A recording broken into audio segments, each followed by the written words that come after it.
there's something tomorrow. that's missing on that list that we've got to ask you about. In fact, we were just saying we may be the only people in America to ask you about this question. But before I do it, let me play you this. This was Clint Kubiak, okay? He was asked about his favorite personnel groupings, and this is what he said yesterday. Certainly love playing with a fullback. Whoa.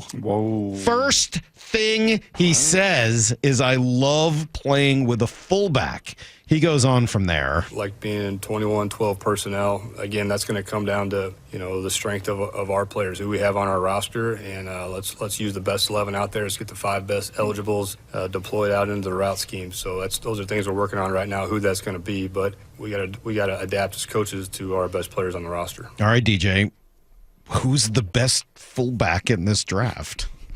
Well, as you can see by my calendar, running backs are going to get finished up on Saturday. But I can tell you right now, this is what I'm curious about. Hardly anybody's playing with fullbacks in college, right?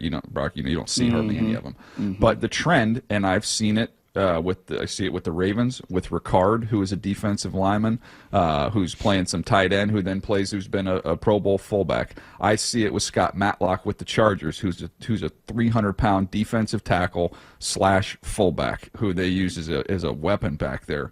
And in this draft, just if you want one of those type of guys who, look, they can get in the flat and catch the ball. You're not going to be running angle routes with them. You're not going to be. It's not bar none William Floyd here that we're dealing with.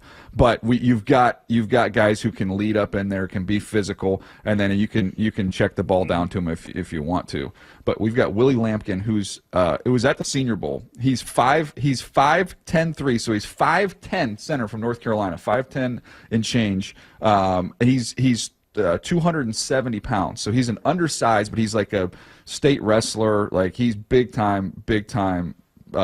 Strong, wired, just real compact dude. He's going to get workouts at fullback. So that's like a fun one to keep an eye on. If you watched Ole Miss at all last year, they have a defensive tackle who I really like. And JJ, it's either Pegues or Pegues. I'll figure that out before he gets to the line in Indianapolis.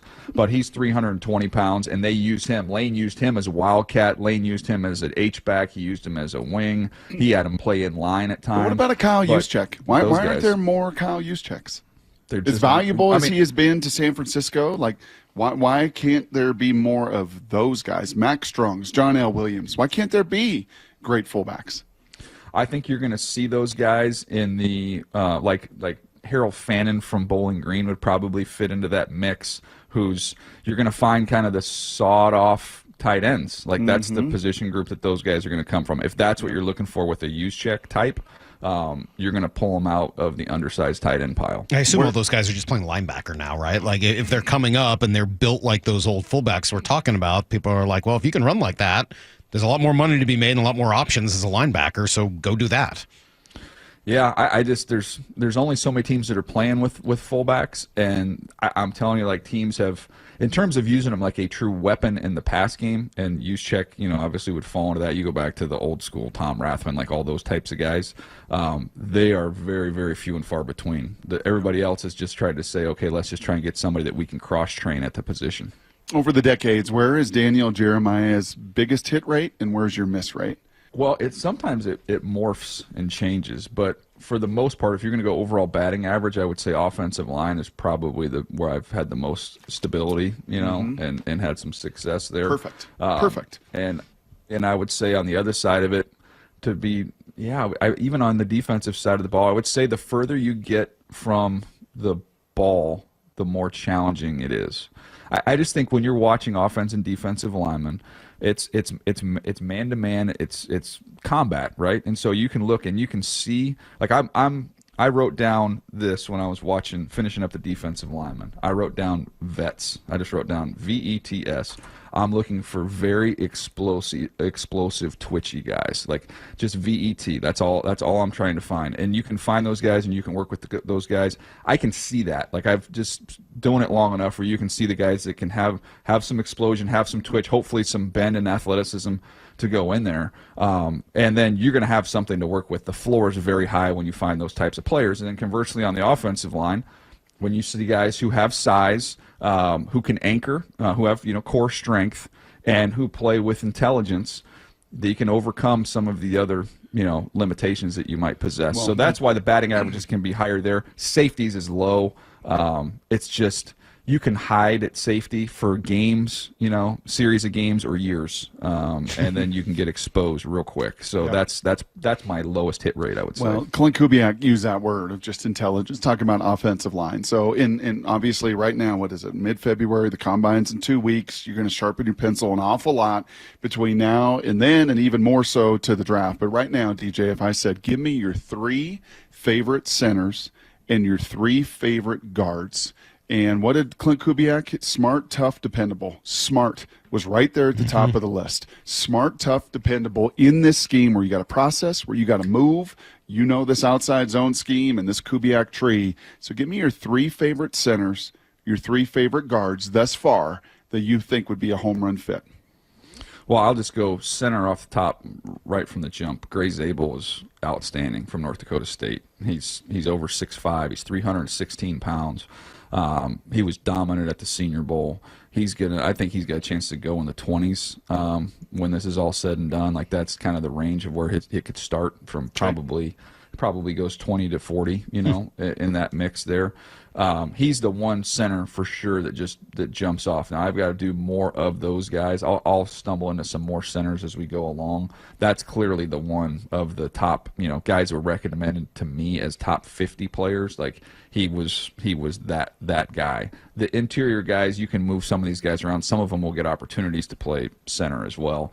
But like if you're talking about the next 3 interior offensive linemen, because I've stacked them. The way I stack them is I stack them with offensive tackles and then IOL, because so many guys we've seen it that guards and centers and guards, and I've just clumped those guys together over the last few years. So you've got Tyler Booker from Alabama, who's huge, who's almost 6'5". He's 320 pounds, but can move. Is really really smart. Like when they tell you he's the Will Anderson of their offense there, for guys who have been there for a long time, and in terms of intelligence, leadership, intangibles off the charts.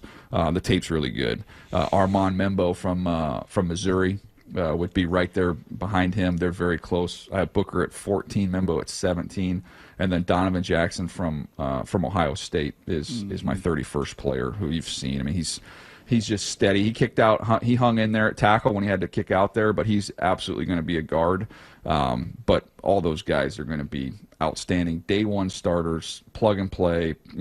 You're not going to have to worry about those guys at all. And So the next center, by the way, I'm looking at through my notes. The next center I have is Jared Wilson from Georgia, but he's not really a great fit there. He's kind of a mauler brawler type. Okay. But you got 24 defensive line starters in this draft?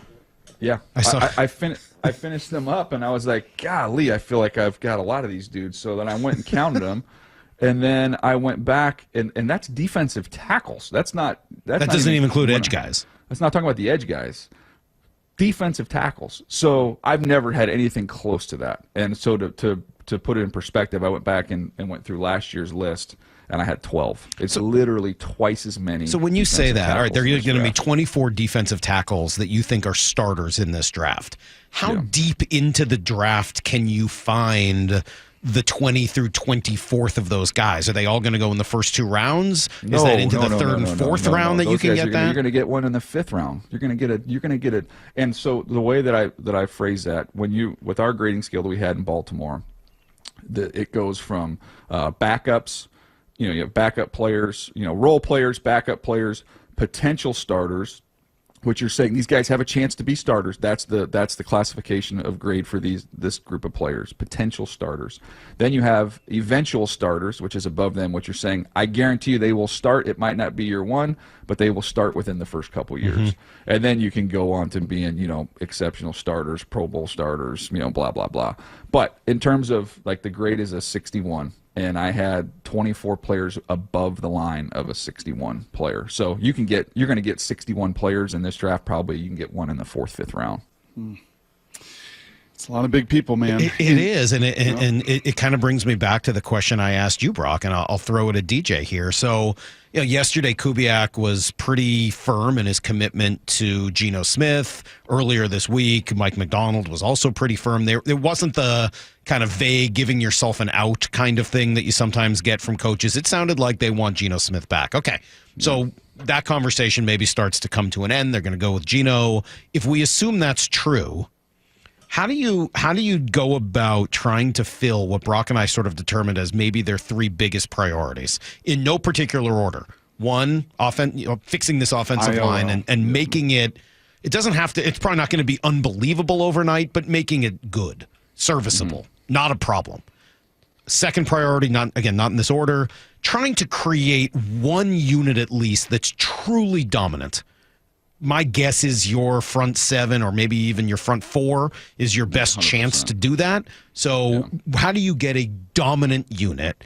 And then the third one is trying to find someone in the mid rounds to be a quarterback that can, potentially turn into something down the road and at least give you another option at that position. As you look at those three possible priorities, how would you go about trying to fill them through free agency, the draft, and, really free agency and then maybe your first 3 or 4 picks in the draft? I'll go in order here. So to me, I think you are going with a split approach with the offensive line. And that we're going to, let's start our goal. Your goal every year should be to bring in 2 offensive linemen that can eventually, get on the field and play. And in this draft, with the way it's set up and free agency, to me, I'm splitting it. I'm getting 1 veteran free agent, and I'm getting 1 draft pick. And I love for offensive linemen, I think that, and this is a good year to do it too. I think day 2 you can find some really good players, some solid guys you'll be able to plug in and you'll be okay. So that would be my split approach there. Defensive line, I would not feel the need to spend 1 penny in free agency on the defensive line. With the draft that we have, as deep as it is on the front, I'm not going to devote any dollars there. And they've already got a really good start with what they have, the pieces there. I'm just adding depth to it. I was talking to a buddy in Philadelphia with the Eagles, and this is a while back, and we were talking about some of the other top defensive lines in the league, and comparing this team's starting 4 versus their starting 4. And he goes, yeah, but our next starting 4 are almost as good as their starting 4. Like, you can make a case and say their starting 4 versus our starting 4. We got 4 more guys behind those guys. That's the difference between the Eagles and everybody else. Like, it's just waves of dudes. And this is a draft, to me, just keep adding to it. Just keep going back to that well. So who fits then? If you've got Byron Murphy coming back and Leonard Williams coming back, I don't know. We'll see what happens with Jarran Reed. But if those are the 2 guys that are sort of the focal point of that defensive front, who is the best complement to those 2 guys that you see as you kind of look through your defensive line options? Yeah, well, I'm intrigued. I'm super intrigued by Kenneth Grant at Michigan. I think he's got more in the tank than what you've seen. He's 340 pounds. He's a freak athlete who hasn't, he's had some dominant moments, but they've definitely been moments. They haven't been something he's strung together for a consistent period of time.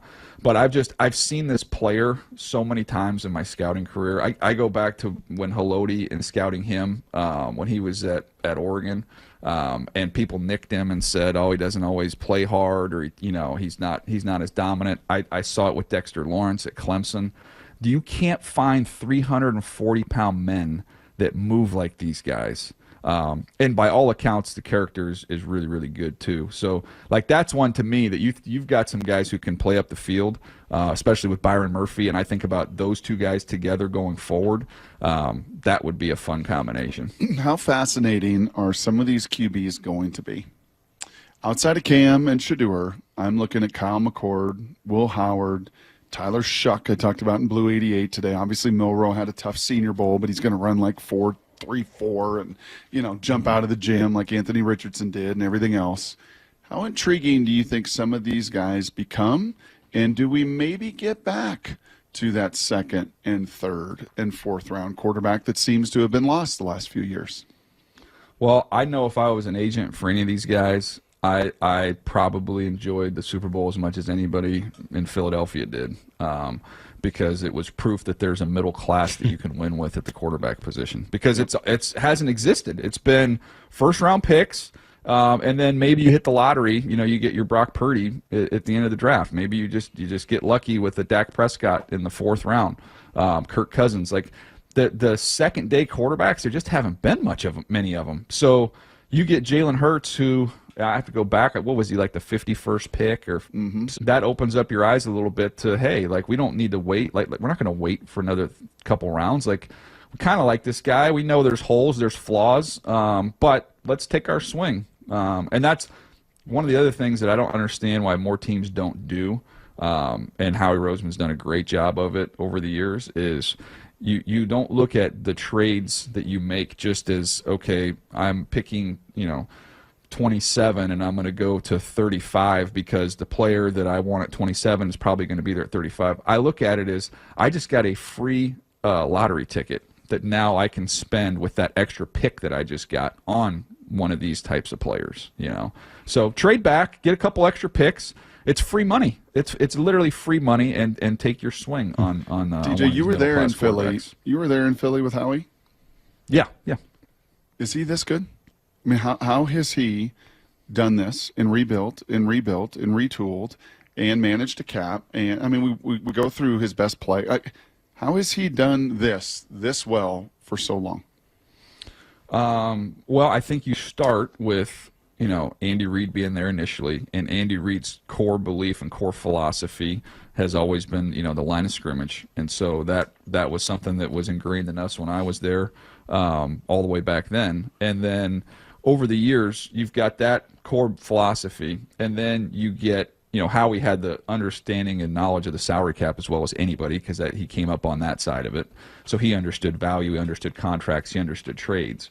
And then when they brought in Joe Douglas and Andy Weidel, who are two of my buddies that we all came up through the Ravens side, you got the Ravens scouting system and how the Ravens, develop and evaluate players, and you combined it with what Andy Reid had as well as what Howie had on the contract side, and it was like the Infinity Stones, man. He just collected all of them, and then now it's like he understands how to draft, he understands value, he understands trades, he understands contracts. Like that's why they're a juggernaut. Well, not just a juggernaut. I was asking Brock Monday, and I don't think it's crazy. I mean, here we are a few days later. I still feel decent about it. Is that one of the best teams of all time?